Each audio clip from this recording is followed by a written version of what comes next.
Moby Dick. Herman Melville, born in 1819 in New York, was a novelist and poet who became a key figure in American literature. As a young man, he worked on whaling and merchant ships, wandering across the vast Pacific Ocean. These experiences deeply influenced his writing, leading to his early success with adventure novels like Taipei and Omu. However, his most ambitious work, Moby Dick, was initially a commercial failure. The novel's philosophical themes, symbolic narrative, and exploration of human obsession, and the power of nature were considered too complex for readers of his time. As a result, Melville faded into obscurity, spending his later years working as a customs inspector in New York. It wasn't until the 20th century that Moby Dick was rediscovered and hailed as one of the greatest masterpieces of American literature. Today, his work is celebrated for its deep insights into humanity, nature, fate, and the destructive force of obsession. Night had fallen over a quiet harbor. A young man sat by the window of a small inn, staring at his hands. "Call me Ishmael." He loved the sea, but he wasn't just any sailor. He wanted to board a whaling ship.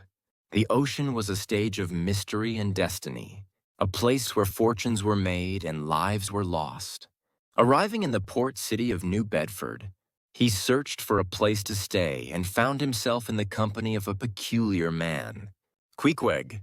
He was a heavily tattooed harpooner, a prince from a distant island in the South Pacific, now a wanderer of the seas. With scars from battles and hunts, he was a formidable sight. At first, Ishmael feared him, but soon they became brothers of the sea. "You and I are children of the same ocean," Queequeg said, clasping Ishmael's hand. Together, they decided to embark on a journey. The next day, Ishmael and Queequeg boarded the whaling ship Pequod. Yet the ship's captain remained unseen.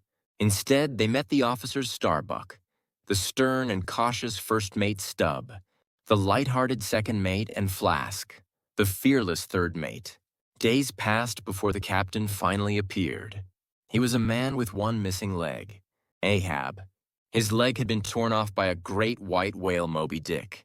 Gathering the crew, Ahab spoke with a fiery passion. "We are not merely hunting whales." He nailed a gold coin to the ship's mast. "This coin goes to the first man who spots Moby Dick." The crew erupted in cheers, but Starbuck stepped back. He understood the truth. This was not a whaling expedition, it was a mission of vengeance. The Pequod sailed through endless waters. Day by day, the men hunted whales, spilling blood into the ocean. Ishmael watched in awe and horror. Is this truly the destiny of man? He wondered. But Ahab cared for nothing but Moby Dick. One night, standing alone at the bow, he whispered to the sea, "You are my fate, Moby Dick." Starbuck, watching from behind, spoke gravely. "This voyage is madness, Captain."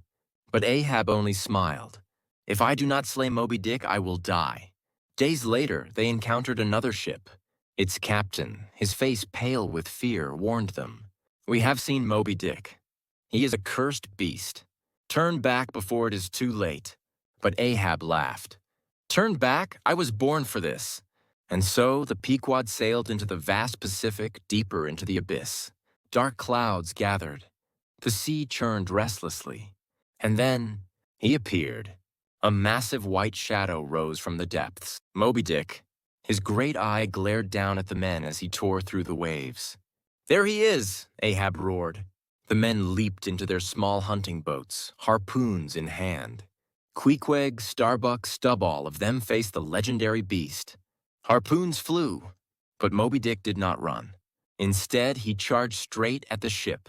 The whale struck the Pequod, shaking it violently. Men screamed as the ship groaned under the impact. "Captain Ahab, we must turn back," Starbuck shouted. But Ahab only laughed, throwing his harpoon. "This ends now, Moby Dick." At that moment, the rope wrapped around his leg. The whale dove deep into the ocean, dragging Ahab down with him. With their captain gone, Moby Dick struck the final blow. He lifted his mighty tail and smashed the ship. "The ship is sinking," Starbuck cried. Queequeg, in his final act, threw something into the sea. "Ishmael, take this!" The Pequodus appeared beneath the waves. The crew was lost. All was silent. But one man remained. I survived. Ishmael floated alone on the endless ocean. He clung to Queequeg's coffin, the only thing keeping him afloat. There was no land in sight, no ship to rescue him. Only the sea and sky stretched infinitely before him. Softly he whispered, "Call me Ishmael." Days later, a passing ship found him. He became the last survivor of the Pequod. And so he told his story of Ahab's obsession, of Moby Dick's wrath, and of the eternal struggle between man and nature. But Moby Dick lived on. The legend was not over. One day, another man would chase the great white whale, and the sea would once again swallow their story whole. This is the legend of Moby Dick.